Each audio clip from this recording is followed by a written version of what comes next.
glad that you're joining us here on Morning Prime. My name is Dibala Nair. I trust that you've had a lovely restorative night and you're ready for the day. Of course, today we have Global Today coming your way, where we take a critical analysis on foreign policy, geopolitics, and also security and diplomacy as well. We'll be joined momentarily by Professor Peter Kagwanja, who is the CEO of Africa Policy Institute. Also be joined by Mashara Munene, who is a historian. Ken Bongi, also a head of department, University of Nairobi. That is, of course, head of Department of History and Archaeology. He will be joining us as well. And Farah Malim, who is an international relations analyst, a member of Parliament, Dadaab as well. Let's see how the weather will be today.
All right, we want to show you what is fresh off the press this morning.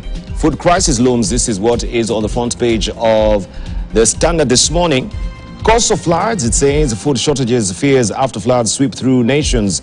Agriculture heartlands destroying food reserves, thousands of acres of crop and damaging irrigation systems, exposing Kenyans to high prices and steep losses. The story continues on page 2 and 3 of the Standard this morning. As you can see it here. Also, just farmers warn of total crop failure thanks to heavy rains flooding. This is on page 2 of the Standard this morning. Let me just go back to page 1 so that I can give you a full scope of what is on the front page of the front page of the Standard today. Food crisis looms. And here are the damages that floods sweep away food reserves and harvest of households. Also, livestock not spared either, with floods carrying away small stock. In Perekera, maize seed crop contracted by Kenya Seed destroyed. Also, raging waters wash away crops in the farms, submerging others. That is a story you want to follow on page 2 and 3 of the Standard today. Mount Kenya Power rivalry grows as Courier joins fray. Or tea farms plan sell of stake to farmers. That is on page 20. And also, Ten Hag not ready to leave. That is a story you want to follow on page 31 of the Standard today. Kipchoge, online abuse shocked me. Olympic champion says he feared for his life and those of his family members after he was trolled following Kevin Kiptoon's death. The story is tucked away on page 4 of the Standard today. You have the Enterprise magazine, why manufacturers want 5 years tax break on SME loans. Get all the wires there as far as entrepreneurship is concerned, and that comes in handy for you every Wednesday inside the Standard as well. This is how it looks. Make sure you grab a copy to get all the details there inside the Standard. Let's see what we have on the front page of the Daily Nation. Floods plague. There's a health crisis here. Deluge has destroyed sanitation facilities, contaminating water sources. And this is an epidemic threat. The unrelenting rains pounding several parts of the country have brought death and devastation upon many families and caused massive destruction of property and public infrastructure. But yesterday's confirmation of cholera cases in Tana River County, in addition to the floods and the ongoing doctor strike, may just ignite a perfect storm in the country. The story is on page 6 and 7 of the Daily Nation this morning. And a very telling picture here of how families are affected by these floods. You can see the children under this ramshackle, barely, of course, covered there from the storm, as it were. You can see the beddings as well. This is the situation on the ground, and this is where also well-wishers will come in handy to help some of these Kenyans who are going through these dire straits as far as the torrential rains are concerned. 6 dead in the North Rift as the floods wreak havoc.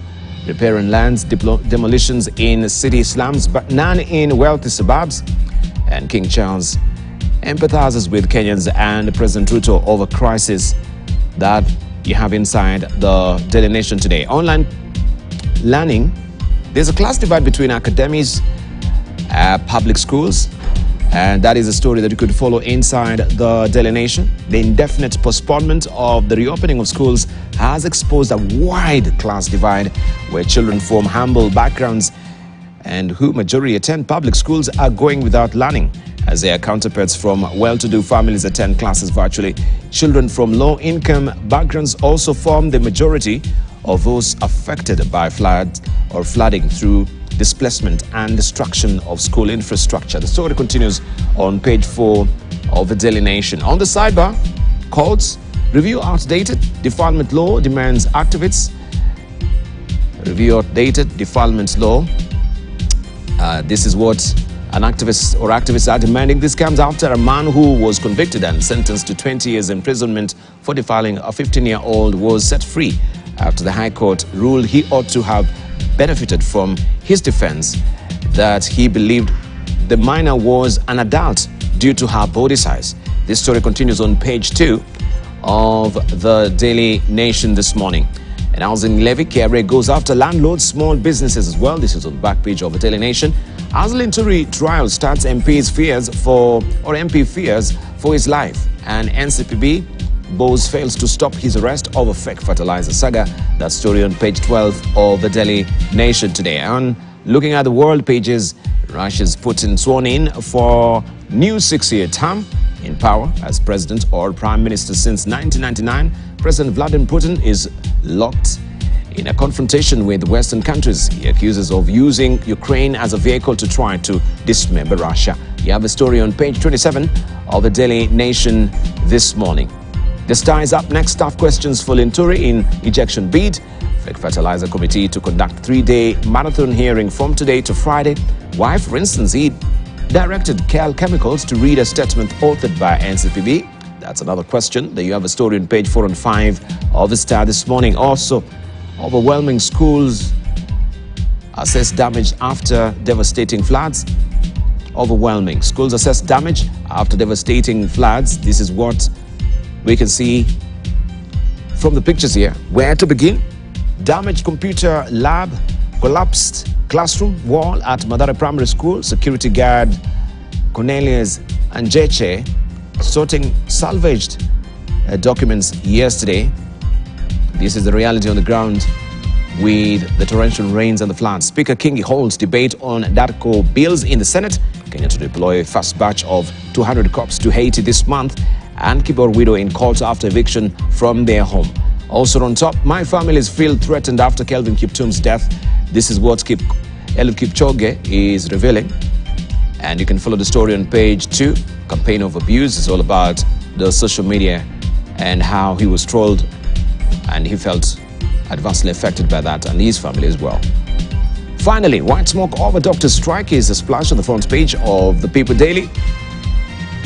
Members of the Council of Governors led by Nyeri Governor Mutai Kahiga during a meeting with the KPMDU officials led by their Union Secretary General Davji Atela when they met at Delta House in Nairobi yesterday. After key talks with governors, medics, union leaders expresses hope that the two parties may today sign an agreement for depositing in court before deadline issued by Justice Ongaya lapses. You have a story on page 5. This is what Dr. Miskela says. We hope to sign a deal and a return to work formula tomorrow if the meeting ends positively. And perhaps the same with the Ministry of Health later this evening. Also, Governor Njuki says, quote unquote, when you have negotiated and you have almost 99.9% of the issues in compliance, then I don't think 0.1% can make you still want the strike to stay on. That's the story do you want to follow inside the People Daily today. Petitioner steps up his battle on Linturi sacking. MP Wamboka reveals that he will write to donors warning them to sanction CSE if he refuses to resign, that is, and the story is tucked on page 3 of the People Daily today. Agency raises alarm over refugee camp suicides. That is the story on page 12 of the People Daily this morning. Tutamlilia nani? That is the question on the front page of Taifa Leo. Wahanga wa mafuriko waachwa bila msaidizi wa mahala pa kukimbilia, njaa na magonjwa ya wakodolea macho. That is what the flag is reading here on the front page of Taifa Leo. Kitanuka UEFA ban ikizuru Real. That is the story that you want to follow inside on page 20 of Taifa Leo. And you can see also wakazi wa Mathare washuhudia ubomoaji wa nyumba zilizojengwa karibu na mto Nairobi jana. And we can see mifugo, mimea, wasio na makazi, also kipindupindu, that is cholera. There's an outbreak right now in Tana River. That is the story that you want to follow inside Taifa Leo. Wabunge wataka bilioni 66.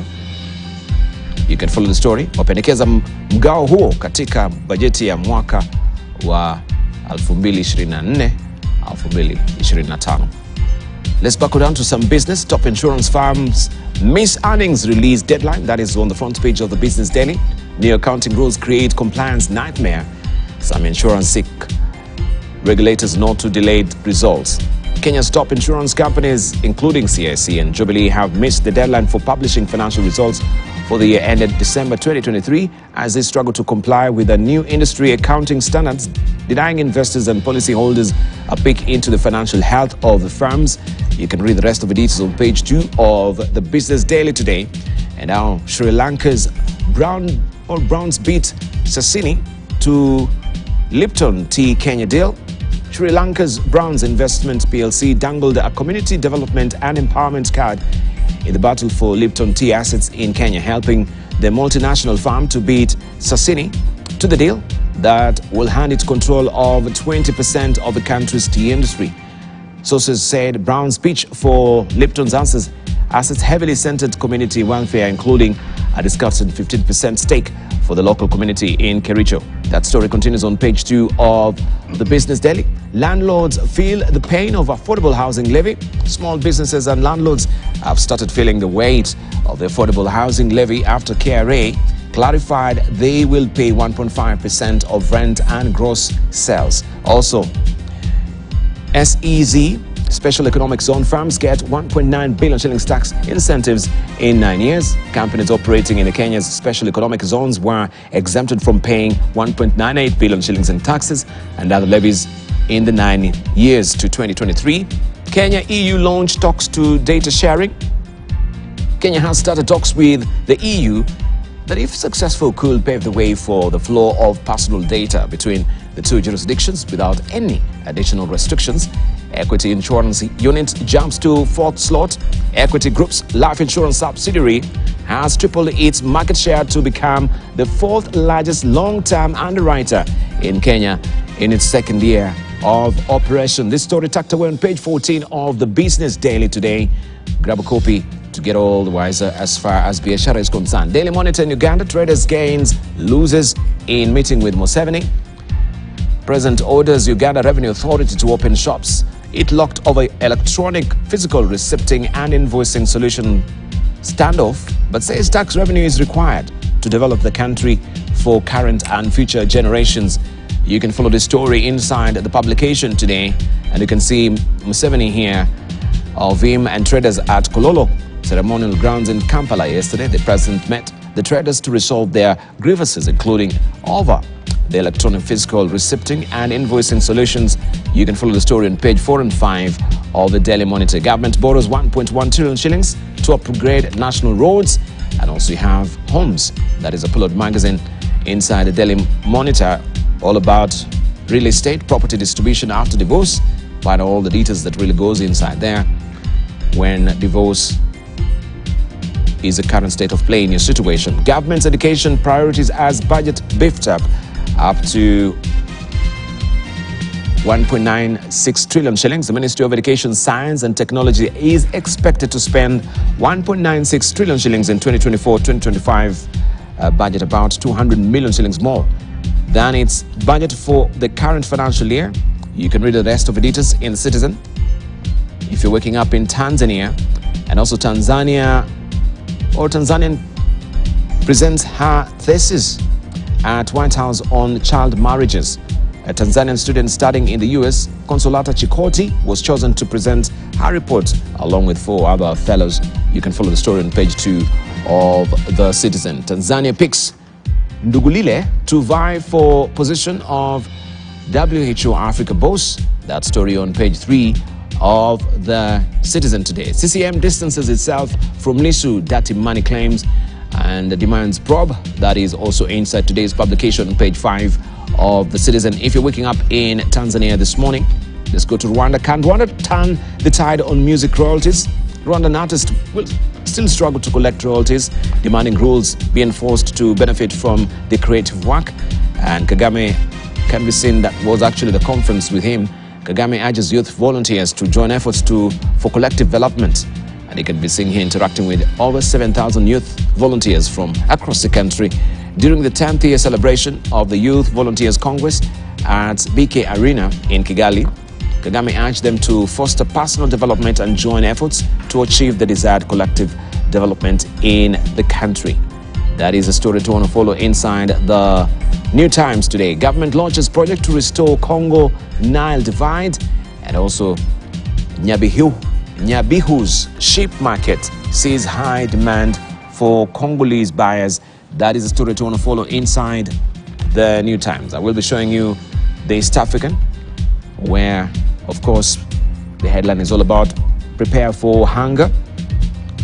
And this is what is relating also with most of the splasher today, looking at the standard food crisis looms and also floods, plagues as well.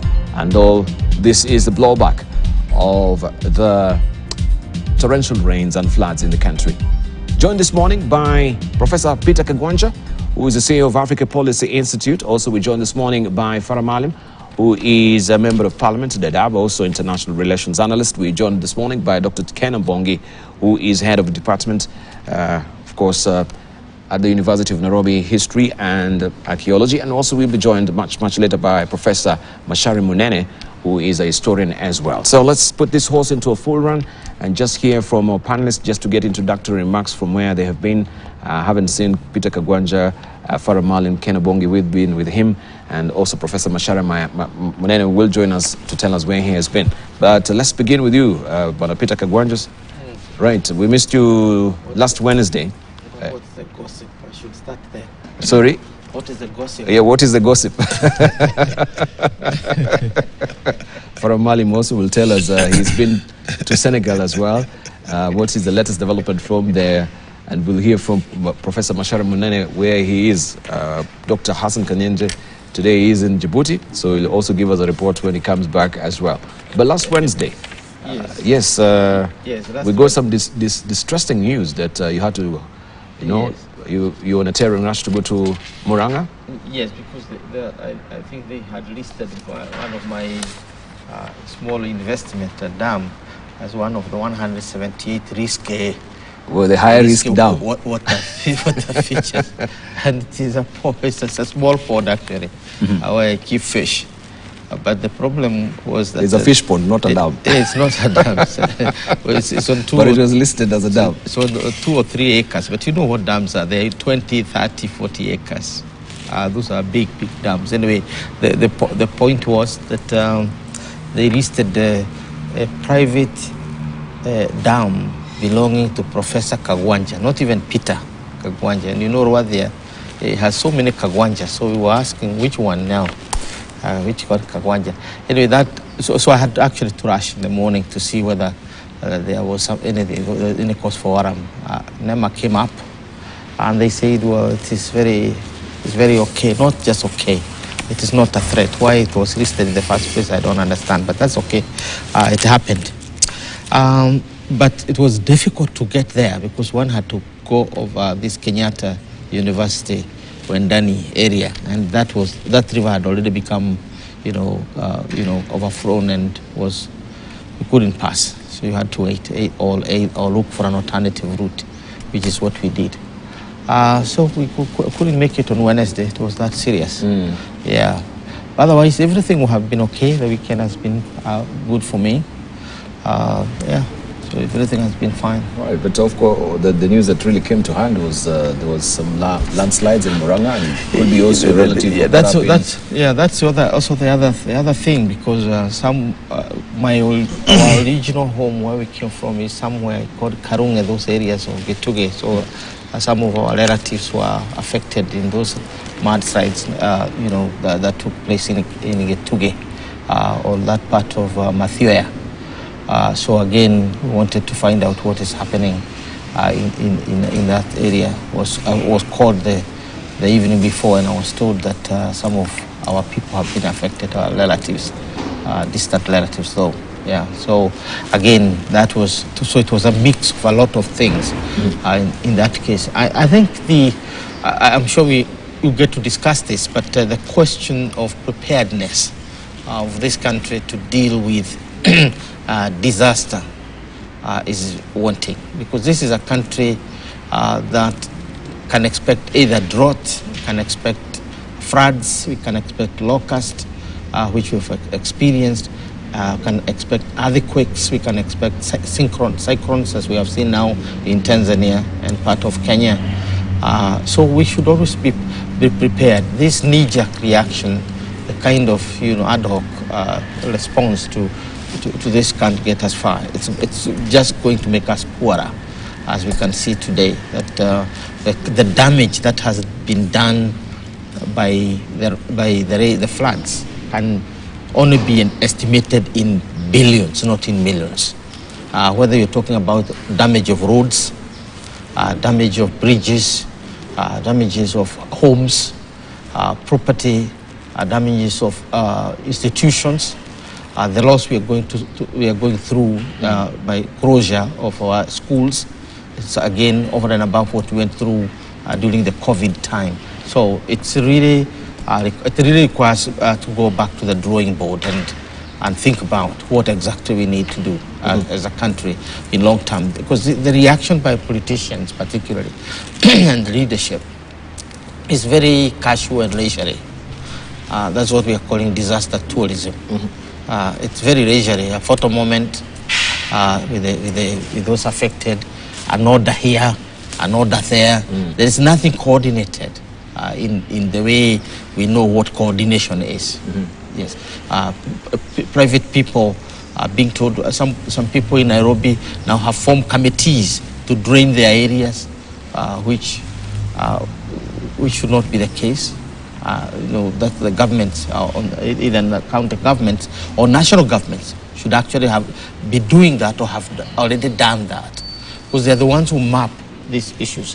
Yet, Dibal, this country has so much capacity in terms of law, in terms of institutions, and in terms of personnel, that we shouldn't be where we are. If you compare us with Rwanda, Rwanda is a small country. It is more susceptible to floods because of where it is. It is normally called a country of 1,000 mountains. Yet the leaders were proactive. They removed all the investments and all the settlements on the lowlands before the floods came, because they knew they were coming. And that's why you don't get the kind of experience we have here in Rwanda. So again, there are lessons to be learned from the region, from the smallest of the countries, about how to prepare your people, to prepare to protect your people, and not to react when they are already affected. Fantastic. Let's hear from Dr. Ken Obongi. Good morning. Good to see you. Thank you for joining us. Morning, Dibal, and morning, my colleagues.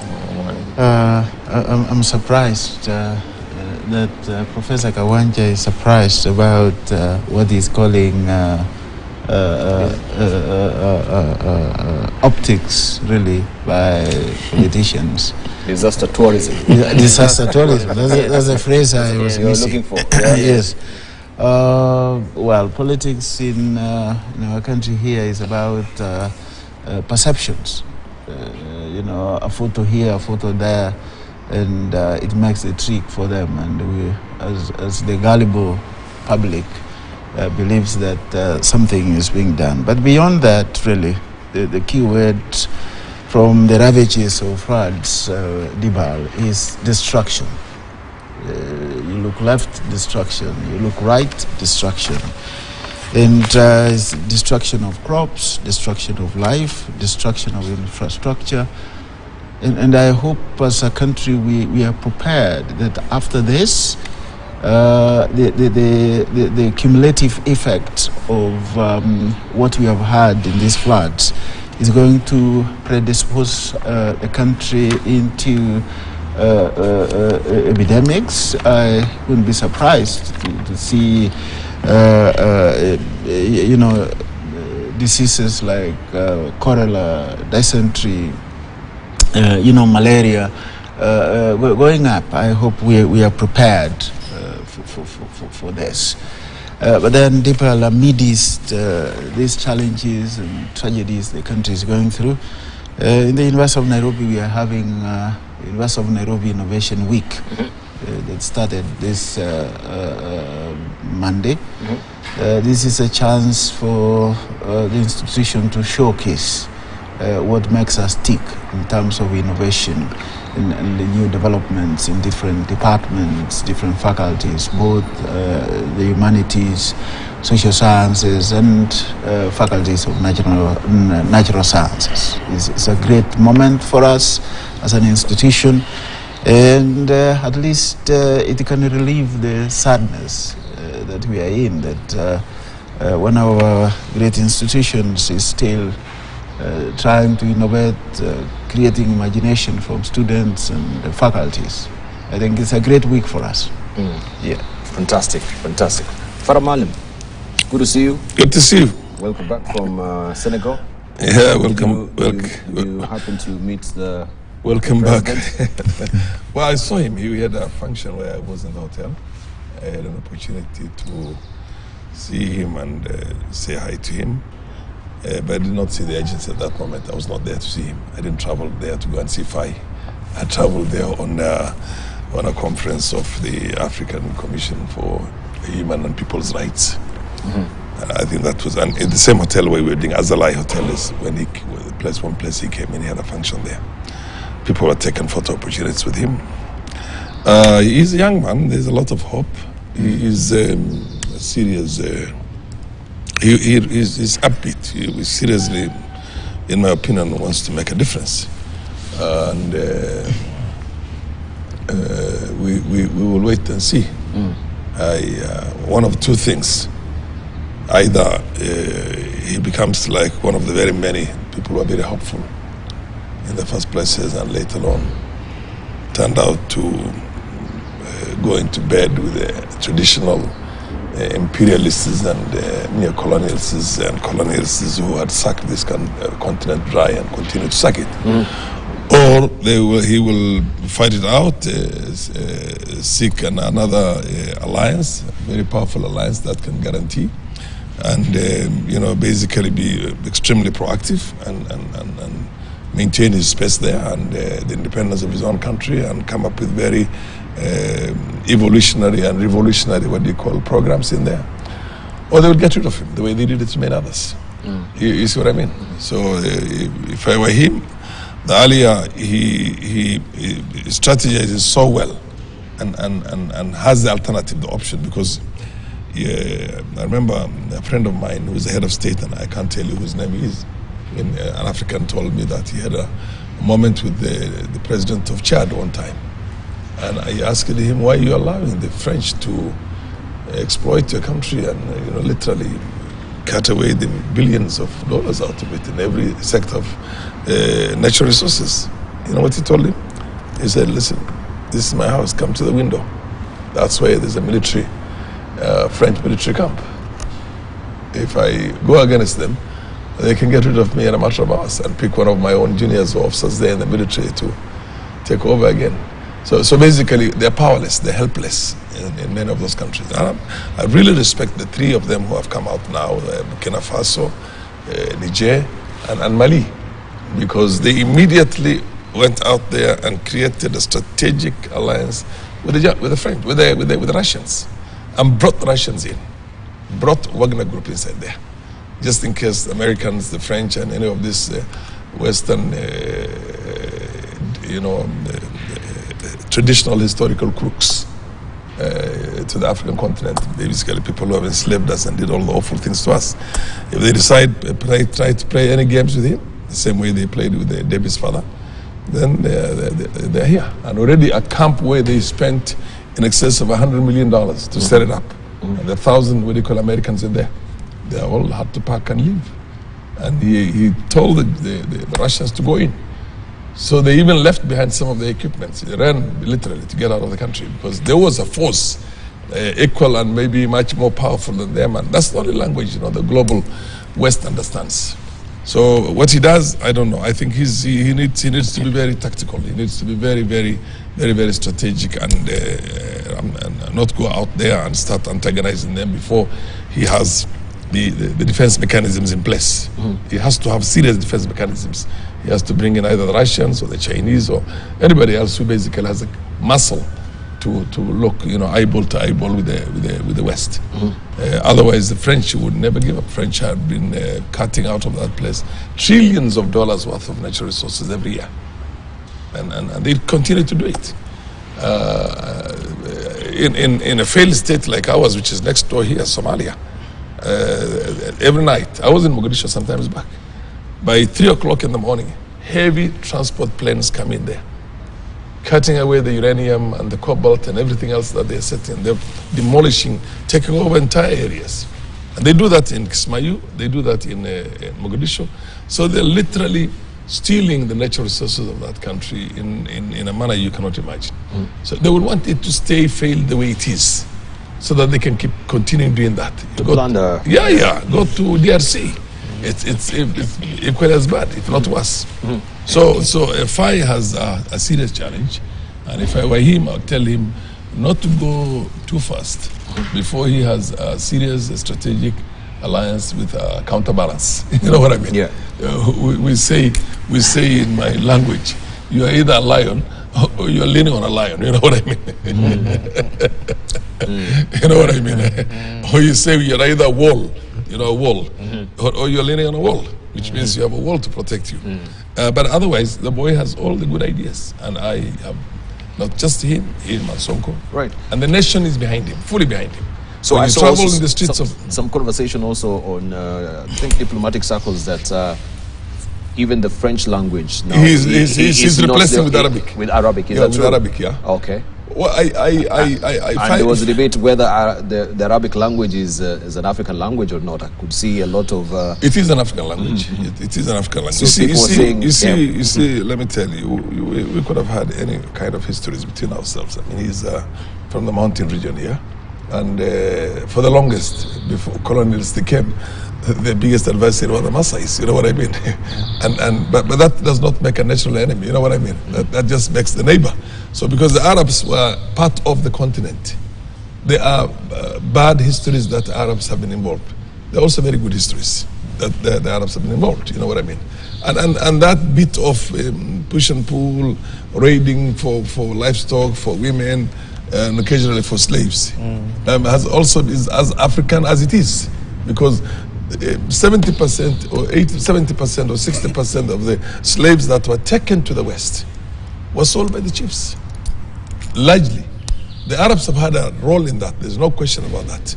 And there's a history that basically also needs to be, there has to be a serious, what you call, conversation around that, where the Arab world itself can sit down and say, look, let us take a political responsibility for some of the things that happened. They brought a lot of good things, but of course what Tipu Tip and many others did is all equally there. And by the way, Tipu Tip was darker than you.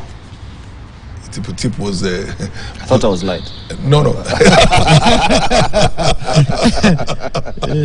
He was already the child of a mixed marriage, you know what I mean? Yeah. I mean, the same way you wouldn't call the people in the Coast Province here Arabs. I mean, they're not Arabs, basically. They might have some Arab or some other Caucasian history, but largely 90% of them or 80% of them are not Arabs.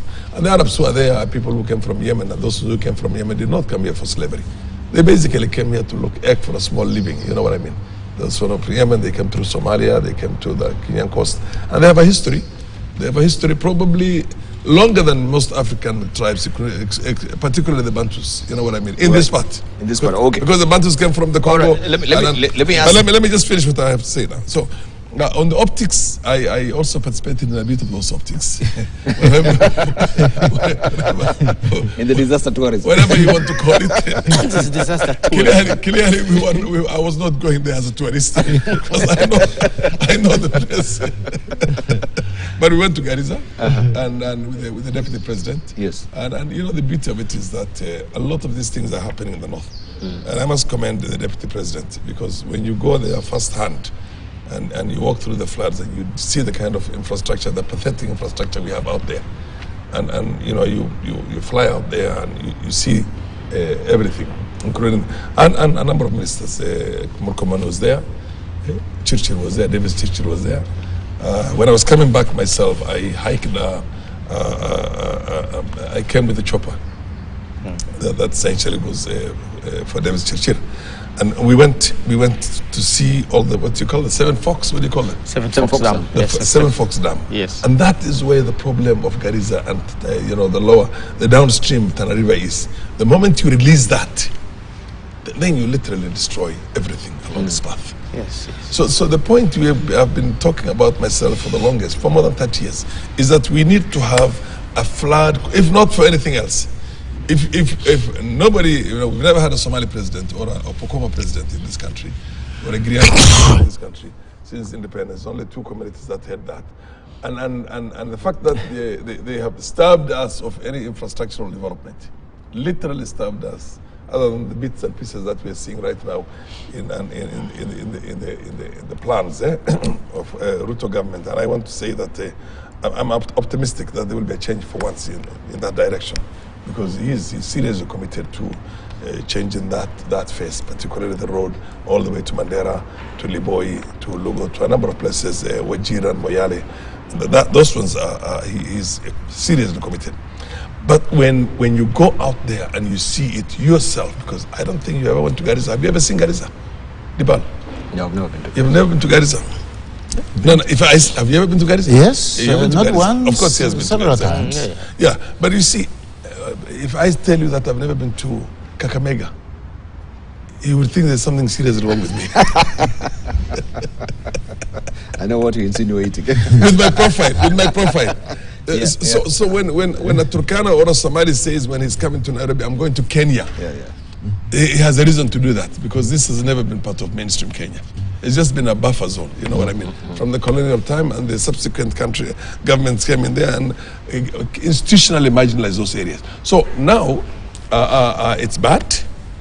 We have to have those mega projects to create that flood control and create canals that will mitigate that and take it to all these dry areas in the region. Thank you.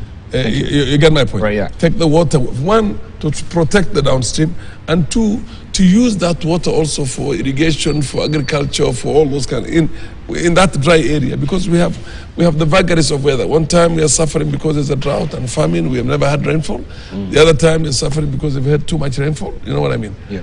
So we have to harness also. Thank you. Harness what you call these flood waters, and I think harvest the water. Yeah. Yeah, harvest and harness. And you know what I mean? yes. Because take it to all the dry areas. So I think there is need for us to look at this holistically as a country, and we take development such as this one right now, although it's been triggered mainly by a disaster.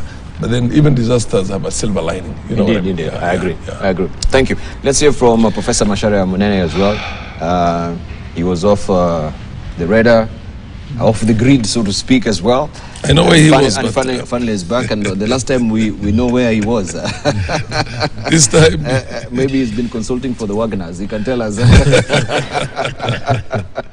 Welcome back. I wish I was. Thank you. You know, there's something going on. I think God is very angry. Yes, yes. Because for 5,000 years, we have not seen this. That's going by the biblical story of Noah. We have not seen this. Whether it's in the Western Hemisphere, whether it's in Asia, whether it's in the Middle East, Yes. whether it's in Africa, this is unprecedented. The flooding all over. And even the rainbow has refused to come. So, it said that God said he will show a rainbow to say that it's not going to happen again. It has disappeared. And all you are seeing are just floods everywhere. Settlements being abolished that were thought to be secure. And there is a joke that people who grabbed Karura are now suffering because it's going. Runda. Runda is not in Karura. Some people say it used to be part of Karura. So, I can attest to that because I live in there partly. Yeah. So, but you know, we can talk about climate change. Although I did not grab myself, I bought one From someone who grabbed it. No, somebody at a farm. Anyway, what we are saying is that this is, it needs better explanations than simple climate change. Although climate change is a factor. But it is not usual. And so that's why I say the God must be angry. And maybe he's angry because of all those pretenders to spirituality. And because we have too many of people calling apostles and prophets and reverend this and the bishop that and imam that. Something is wrong.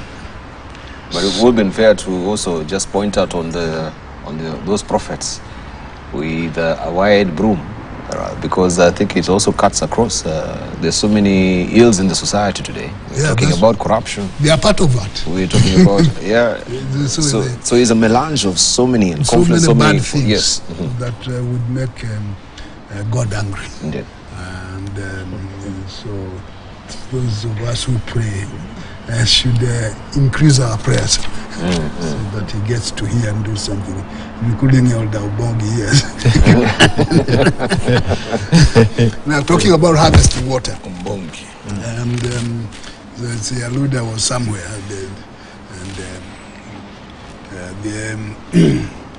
where are you? You seem to be very editorial with the truth today.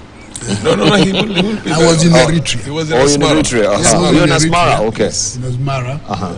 And I had the opportunity of having 2 hours of discussion with the folk. Isaiah. Tell us now. Yes, he's an enigmatic fellow. Yes. Very simple in the way he does things. Yes. Down to earth, very down to earth. He operates on a little hill. With a dam which he designed himself. With a dam, a water dam which he designed. Which he designed. So the place looked like a peninsula. And the dam, the purpose of the dam is to tap rainwater. Yes. It's a big dam. So when it rains, the water has some place to go. And therefore create an air of freshness around the hill. And with peasants all over around that place who use it. The peasant villages are somewhere over there. Using that dam for irrigation. He himself, there are not very many people. He's not surrounded by crowds. You don't even think that he's the president. In his casual wear. And you look at the compound, there are about 3 or 4 people. Just that. No big cars. No big houses, just 2. The office is just a brick building. And the minister who took you there, I'm sure, drove you in what you call hard top Land Cruiser, a bit kind of, not the state of the art that we use here. No, but it was a comfortable car. And the road to the place is not tarmac. Yes.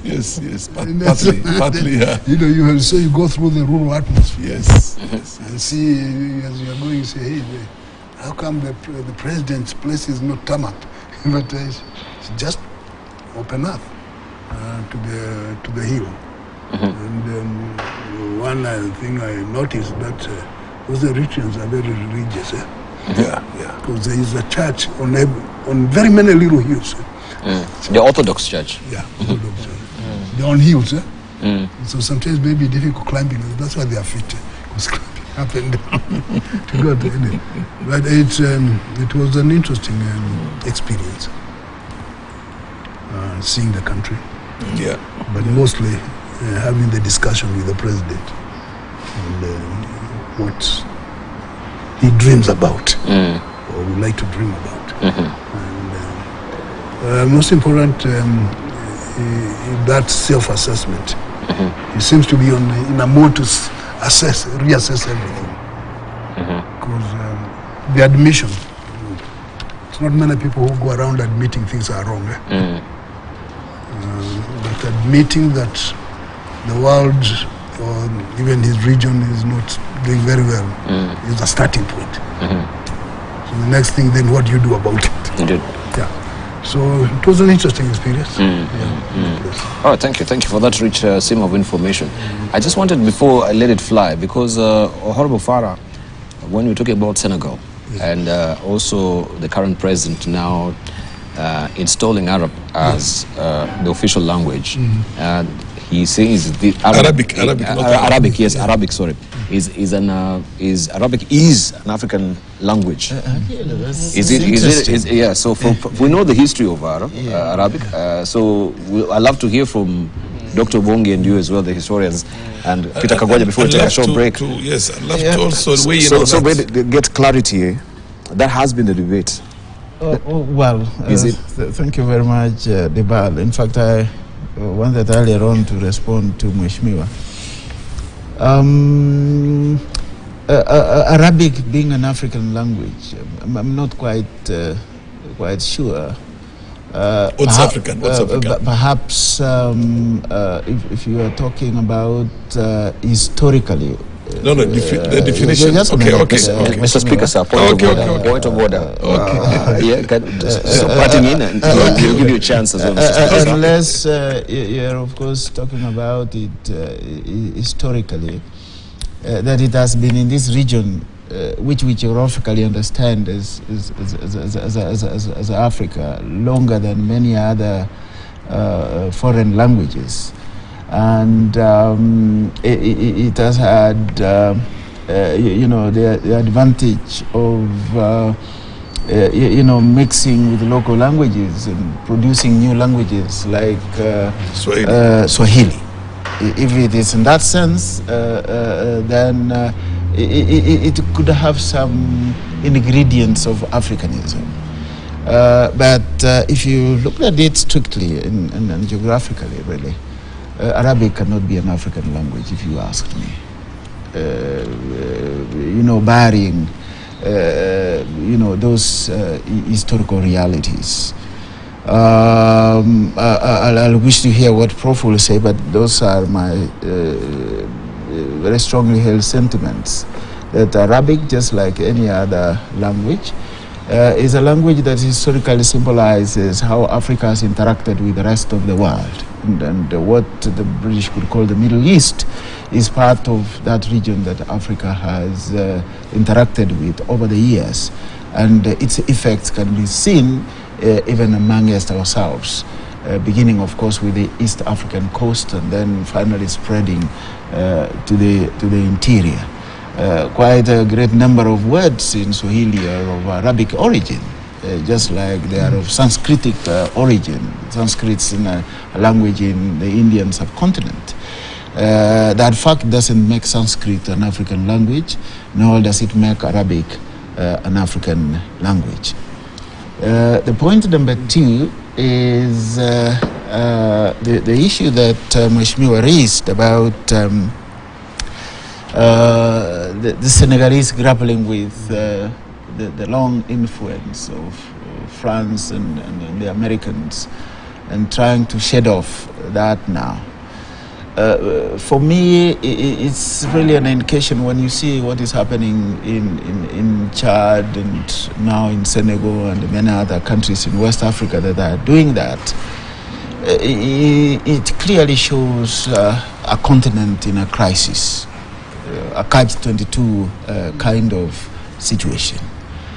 Because getting rid of one imperial force and replacing it with another one probably makes a bad situation worse, in my view. We are getting rid of the French, we are getting rid of the Americans, and we are replacing them with Russians and Chinese.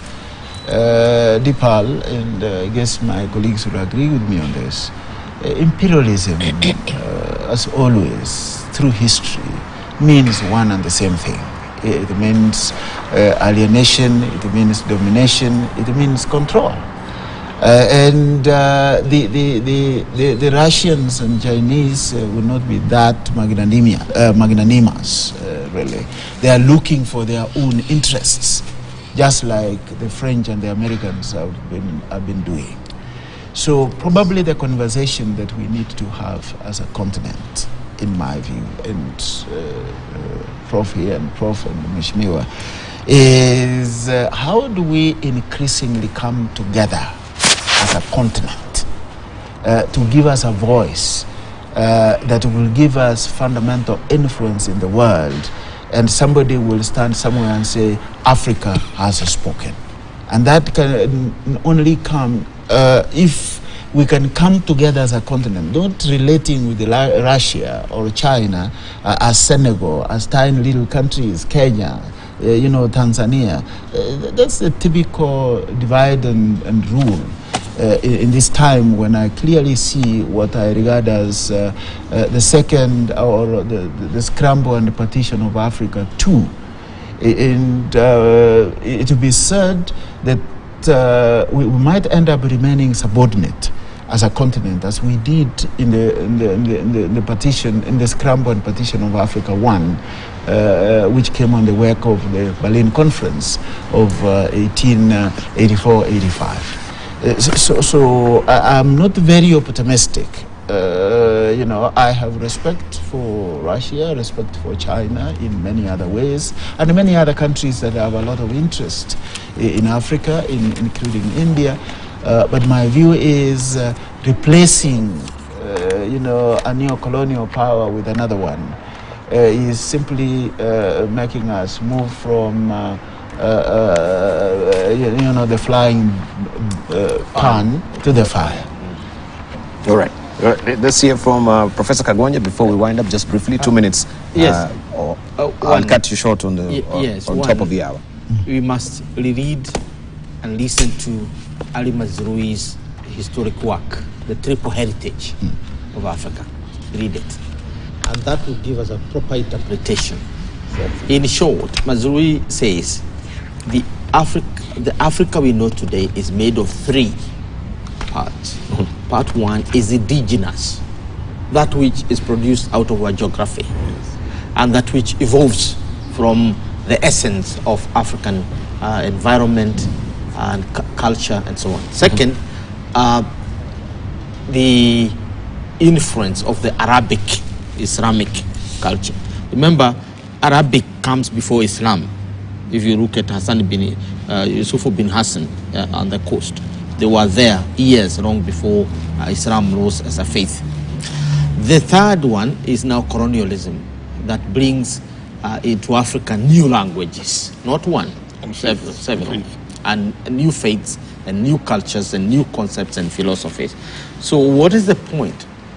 That the African Union has identified 4 languages as African languages, not indigenous languages, but African languages. One is, of course, Arabic is one, because it's widely spoken in North Africa. 2 is English. 3 is French. And 4, the Portuguese has not been classified, but it is also one of the languages, and now Swahili. There's a big debate about turning Swahili into the African language. But when you are talking about African languages, meaning languages that are African, Arabic is not an African language. It's a Semitic language, which is very close to Aramaic or Hebrew, or those, because it is indigenously a Middle East language. It is not spoken by all Arabs. I mean, the Persians, for example, Muslim, they don't speak Arabic. Right, my music is up. I can see you got in the queue as well. So hang on to that particular thought. We'll circle back with you as we try and look at other issues as well. It's 7 o'clock on the nose. We want to take a short break. You're watching Global today. Now Chad has gone to the polls. This is after a string of coups. This is breaking that particular sort of bad streak that we had in Chad. We shall be looking at also the South Sudan talks that will be happening here in Nairobi. Things are all looking up as far as the talks are concerned. We shall be looking at the Sudan crisis as it stands right now, with the looming talks that happened the talks that happened in Egypt regarding brokering peace in Sudan as well. Also, some soldiers were hanged in Congo because of cowardice. Right, for you to be